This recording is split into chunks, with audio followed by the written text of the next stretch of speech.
শাহ সুলতান আতিকের লেখা ও কণ্ঠে আপনারা শুনছেন ইউটিউব গল্প সিরিজ। এবার এই গল্পের নাম চাকরির সাক্ষাৎকার। নাসির ছেলেটা সদ্য গ্র্যাজুয়েট। আজ তার জীবনের প্রথম চাকরি ইন্টারভিউ। হাতে সাদা খাম, খালি পকেট, মাথায় হাজার ভাবনা। বড় এক কোম্পানির অফিসে ঢুকে যখন বোর্ডরুমে প্রবেশ করে, তখন বোর্ডে বসে থাকা একজন প্রবীণ ব্যক্তি চোখে তাকিয়ে বলেন, তোমার নাম? নাসির হোসেন স্যার। সিভিতে লেখো তুমি গরিব, কেন নিজেকে ছোট করে দেখাও?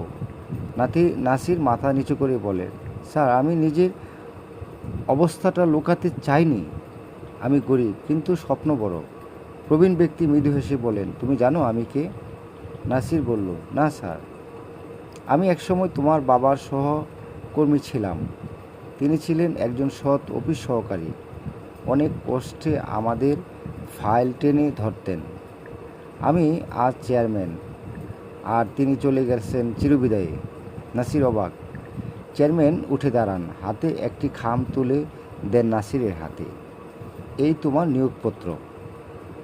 আমরা মানুষ খুঁজি, অতীত নয়। চাকরি শুধু কাগজের নয়, চরিত্রেও মেলে।